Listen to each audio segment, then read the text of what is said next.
इसके first question में हमें ये बताना है कि इनमें से कौन सा समूह एक रेखा की दिक् कोज्याओं को व्यक्त नहीं करता।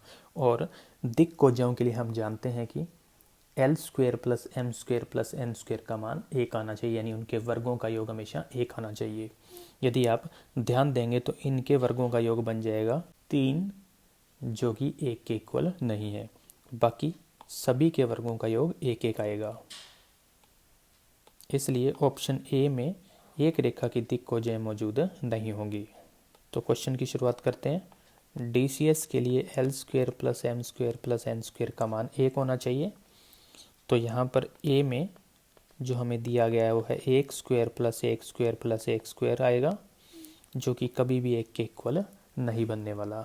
इसका मतलब ये है डीसीएस नहीं है। इसका मतलब आपका जो ए ऑप्शन होगा वही आपका सही आंसर है।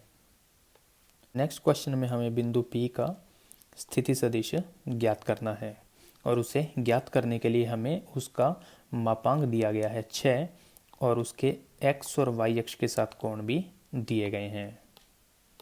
तो हम इसमें क्वेश्चन की शुरुआत करते हैं। सबसे पहले हमें प्रश्नानुसार दिया गया है ओपी वेक्टर का मोड यानी कि 6, जिसको नाम देते समीकरण नंबर 1।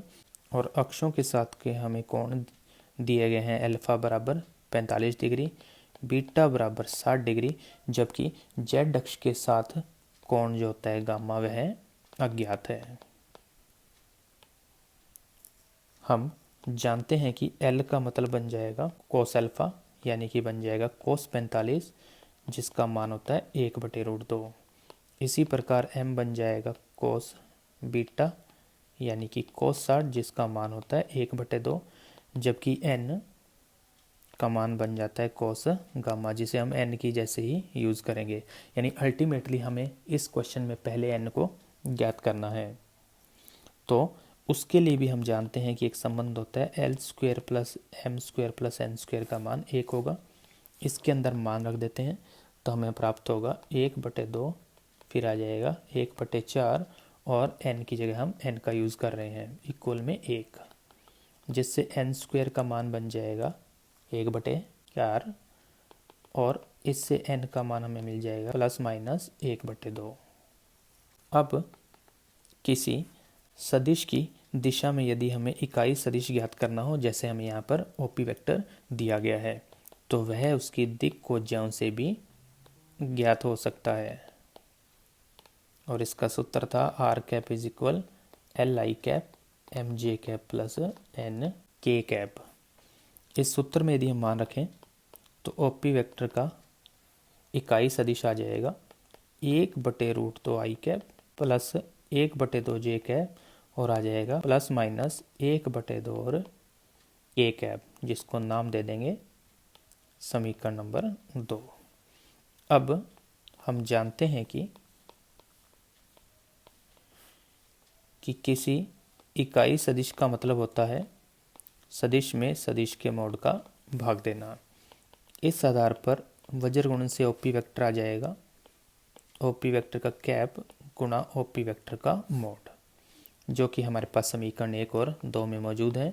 इस आधार पर ओपी वेक्टर बन जाएगा 6 गुणा में ओपी कैप, यानी 6 गुणा में 6 का गुणा यदि अंदर कर दिया जाए तो बन जाएगा 3/2 आई कैप 3 जे कैप प्लस माइनस 3 के कैप, जो कि गे ऑप्शन में आपके क्वेश्चन का आंसर बन रहा है। नेक्स्ट क्वेश्चन में एक सदिश दिया गया है 3 आई कैप, जिसमें हम लोग 0 जे कैप और 0 के कैप का योग कर देते हैं, और इस सदिश को नाम देते हैं ए वेक्टर।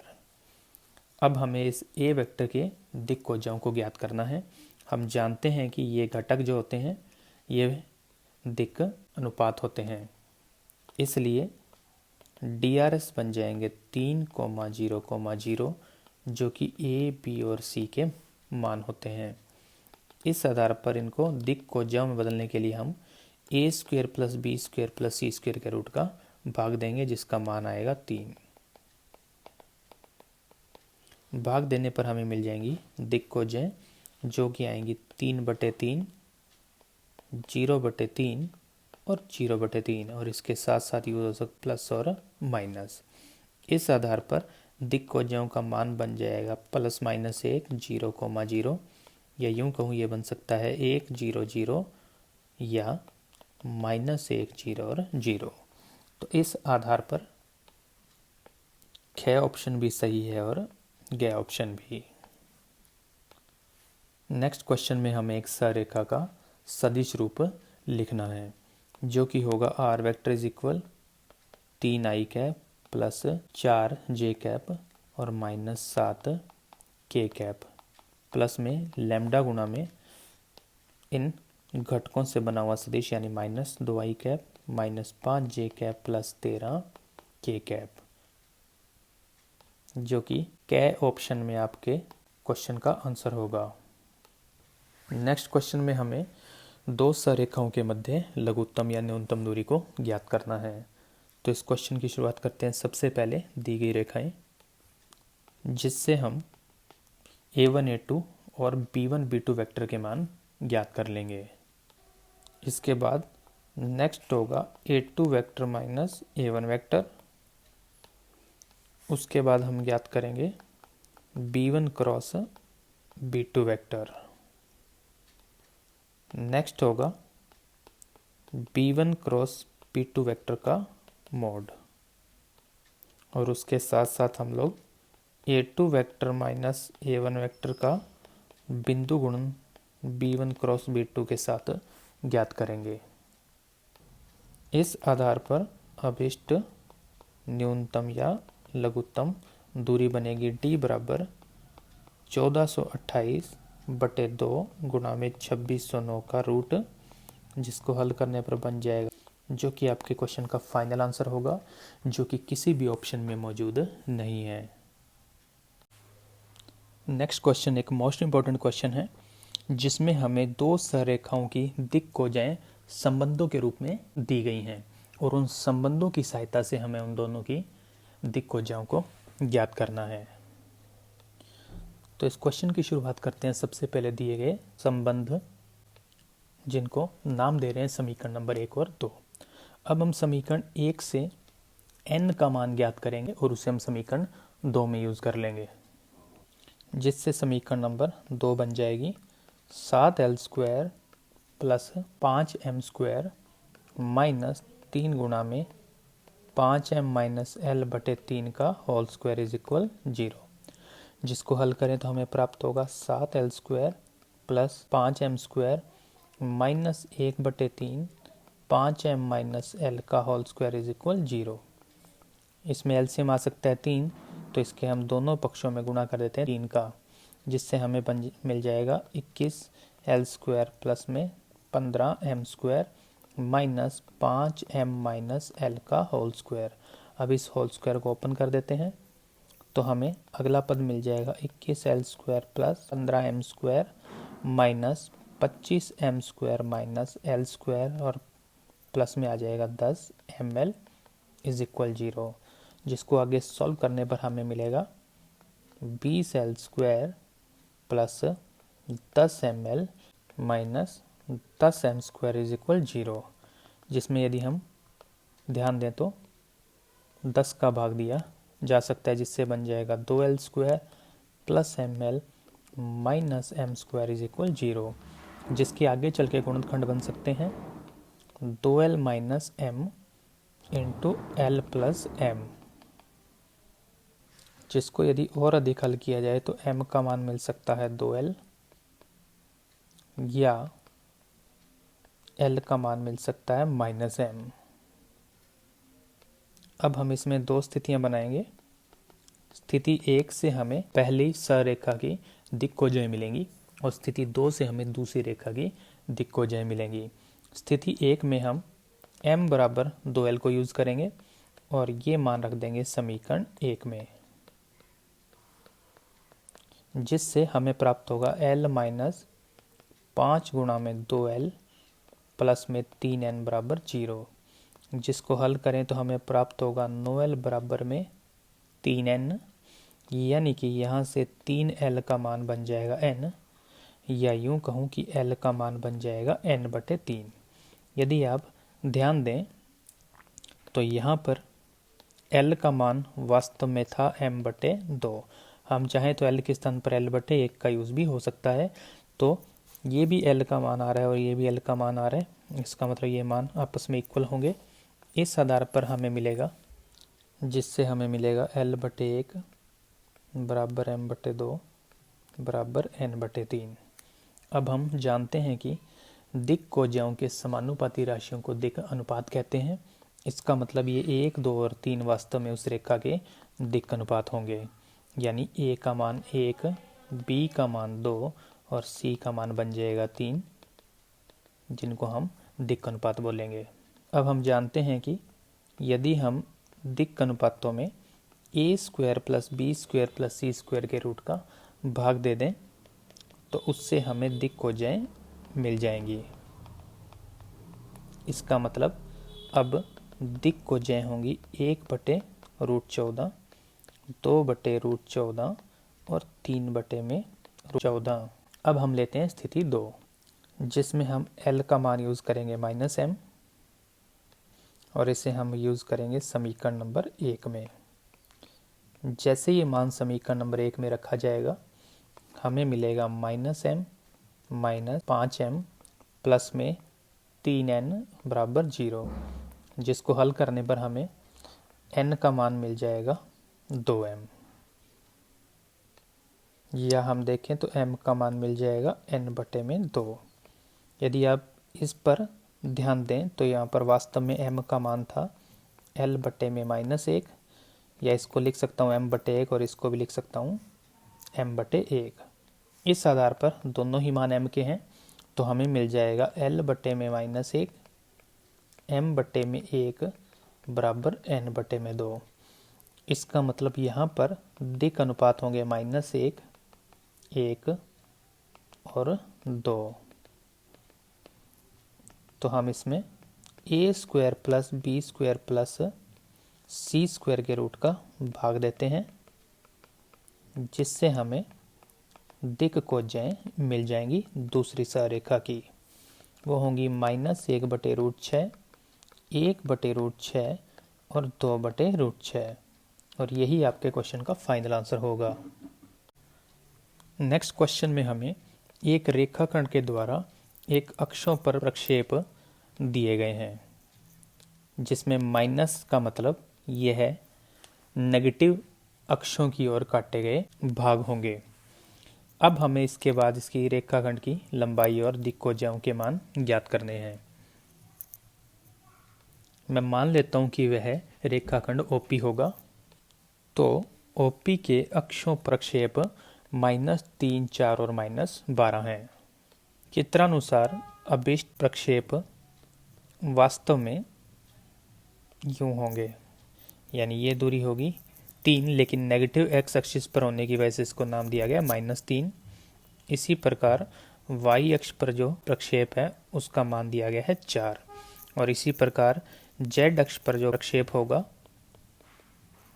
उसका मान दिया गया है -12, क्योंकि ये नेगेटिव z एक्सिस पर है।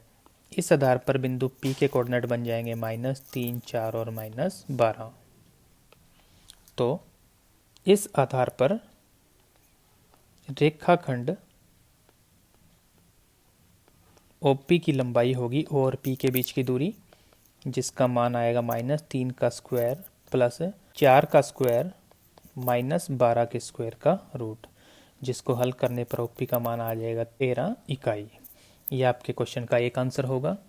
इसी प्रकार यदि मैं OP वेक्टर ज्ञात करना चाहूँ तो वह हमें प्राप्त होगा -3i प्लस 4j -12k। तो इसके दिक् अनुपात वास्तव में होंगे -3, 4 और -12, जो कि ABC के मान होंगे। इसमें यदि मैं a² + b² + c² के रूट का भाग दे दूं तो हमें दिक् कोज्याएं मिल जाएंगी। इस आधार पर दिक् कोज्याएं होंगी -3/13, 4/13 और -12/13, जो कि आपके क्वेश्चन का फाइनल आंसर होगा। नेक्स्ट क्वेश्चन में दिया गया है कि दो बिंदुओं को मिलाने वाली रेखा मूल बिंदु से गुजरती है और हमें सिद्ध करना है कि इस आधार पर ये वाला मान आना चाहिए, और जहाँ पर P और P' का मतलब इन दो बिंदुओं की मूल बिंदु से दूरियां हैं। तो क्वेश्चन की शुरुआत करते हैं। सबसे पहले दिए गए बिंदु को P और Q मान लेते हैं, जिसमें P का मतलब होगा बिंदु P की मूल बिंदु से दूरी और P' का मतलब होगा बिंदु Q की मूल बिंदु से दूरी। यदि हम इनके मान ज्ञात करें तो स्मॉल p का मान आ जाएगा a² plus b² plus c² का रूट, और P' का मान आ जाएगा a' का स्क्वायर प्लस b' का स्क्वायर प्लस c' के स्क्वायर का रूट, जिसको ओवरऑल नाम देते हैं समीकरण नंबर 1। अब हम पहले इन दो बिंदुओं से गुजरने वाली रेखा ज्ञात करते हैं, जो कि आएगी x minus a y minus b z minus c बटे में a' minus a b' minus b और c' माइनस सी, जो कि दो बिंदुओं P और Q से गुजरने वाली रेखा है। इसको नाम देते हैं समीकरण नंबर 2। अब यह रेखा मूल बिंदु से गुजरती है, इसका मतलब x, y और z के स्थान पर रख सकते हैं 0, 0 और 0, जिससे हमें मिल जाएगा 0 minus a upon a' minus a is equal 0 minus b upon b' minus b is equal 0 minus c upon c' minus c. यदि मैं इनके अंश में देखूं तो 0 को लिखने का कोई औचित्य नहीं है, शेष बचेगा माइनस, माइनस और माइनस, उनको तीनों समीकरण से हटा देते हैं। तो हमारे पास आ जाएगा a upon a' minus a is equal b upon b' minus b is equal c upon c' minus c, जिसको चाहे तो लिखा जा सकता है a' minus a upon a is equal b' minus b upon b is equal c' minus c upon c। इनके दो दो भाग करें तो बन सकता है a' अपॉन ए और इनका भाग बन सकता है 1। इसी प्रकार अगली समीकरण में b' अपॉन b माइनस 1 और उससे आगे c' माइनस c अपॉन 1 बन जाएगा। तीनों ही इक्वेशन से 1 को हटा देते हैं तो शेष हमारे पास आएगा a' upon a is equal b' upon b is equal c' upon c, यानी इनके मान एक समान होंगे। उस एक समान मान को हम k के इक्वल मान लेते हैं। तो अब वज्र गुणन से यदि हम देखें तो a' का मान हमें मिल जाएगा a के, b' का मान b के और c' का मान होगा c के। इसको ओवरऑल नाम देते हैं समीकरण नंबर 3।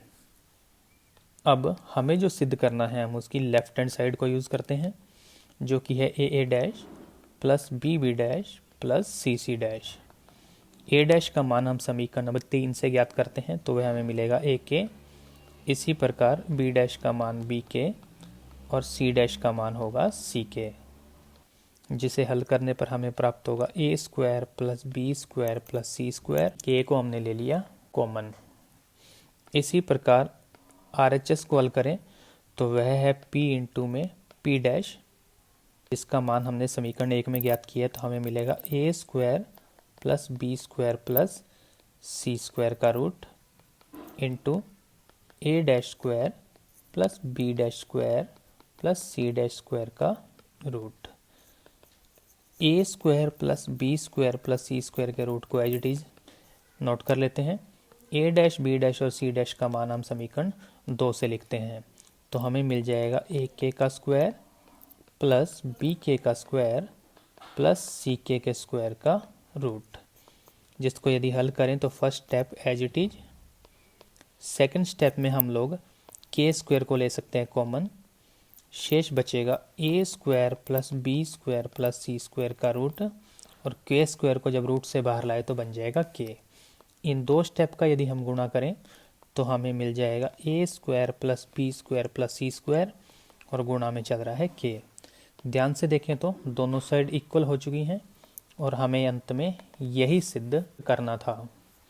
तो इस प्रकार आपकी विविध प्रश्नमाला भी पूर्ण होती है। अगली एक्सरसाइज के साथ जल्दी मुलाकात होगी। धन्यवाद।